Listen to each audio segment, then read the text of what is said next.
കേന്ദ്ര വിദ്യാഭ്യാസ മന്ത്രി ധർമ്മേന്ദ്ര പ്രധാൻ രാജി ആവശ്യപ്പെട്ട് കോക്രോച്ച് ജനതാ പാർട്ടി ഇന്ന് പുണെയിൽ സമരം നടത്തും. വൈകിട്ട് 4 മണിക്ക് പുണെയിലെ സാവിത്രിഭായ് ഫുലെ സർവകലാശാലയിലാണ് പ്രതിഷേധ പരിപാടി. സിജെപി സ്ഥാപകൻ അഭിജിത് ദീപ്കി, ആക്ടിവിസ്റ്റ് സോനം വാങ്ചുക് എന്നിവർ സമരത്തിനെത്തും.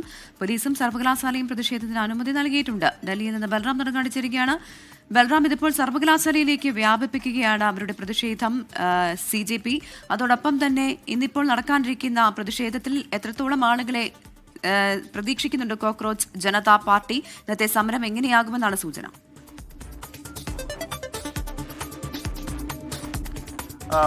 പ്രവിത, ഉന്മേഷ്, കഴിഞ്ഞ ആഴ്ച ശനിയാഴ്ച ഡൽഹിയിൽ നടത്തിയ പ്രതിഷേധം, അതിന് പിന്നാലെയാണ് രാജ്യവ്യാപകമായി പ്രതിഷേധം വ്യാപിപ്പിക്കുമെന്ന് കോക്രോച്ച് ജനതാ പാർട്ടി പ്രഖ്യാപിച്ചത്.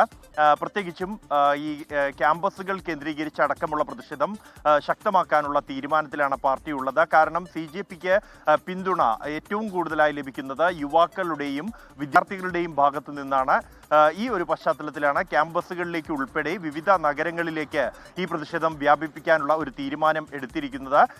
പൂനെ, ഒപ്പം തന്നെ അമൃത്സർ, ലക്നൗ അടക്കമുള്ള നഗരങ്ങളിലേക്ക് പ്രതിഷേധം വ്യാപിപ്പിക്കും എന്നാണ് അഭിജിത് ദീപ്കെ പ്രഖ്യാപിച്ചിരിക്കുന്നത്. അതിന്റെ ഭാഗമായാണ് ഇന്ന് പൂനെയിൽ വൈകിട്ട് 4 മണിക്ക് സാവിത്രിഭായ് ഫുലെ സർവകലാശാലയിൽ അംബേദ്കർ പ്രതിമയ്ക്ക് മുന്നിൽ പ്രതിഷേധം സംഘടിപ്പിക്കുന്നത്. ഈ പ്രതിഷേധത്തിൽ അഭിജിത് ദീപ്കയ്ക്ക് ഒപ്പം തന്നെ പരിസ്ഥിതി പ്രവർത്തകൻ സോനം വാങ്ചുക് അടക്കമുള്ളവർ പങ്കെടുക്കും എന്നാണ് CJP വ്യക്തമാക്കിയിരിക്കുന്നത്. ഇതുകൂടാതെ രാജ്യത്തിന്റെ വിവിധ ഭാഗങ്ങളിൽ നിന്നുള്ള ആളുകൾ, മഹാരാഷ്ട്രയിൽ നിന്നുള്ള വിവിധ ക്യാമ്പസുകളിൽ നിന്നുള്ള വിദ്യാർത്ഥികളടക്കം ഈ പ്രതിഷേധത്തിൽ പങ്കെടുക്കും എന്ന പ്രതീക്ഷയാണ് CJP പങ്കുവയ്ക്കുന്നത്.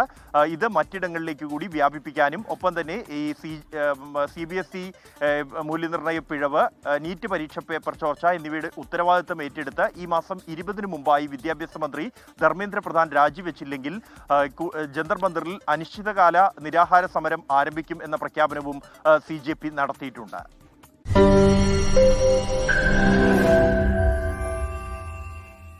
ലോകത്തെവിടെയായാലും ഏത് സമയത്തും 24 വാർത്തകളും ഓഗ്മെന്റഡ് റിയാലിറ്റി പാക്കേജുകളും എക്സ്പ്ലെയിനറുകളും വിശദമായി കാണാൻ ഞങ്ങളുടെ YouTube ചാനൽ നിങ്ങൾക്ക് സബ്സ്ക്രൈബ് ചെയ്യാം.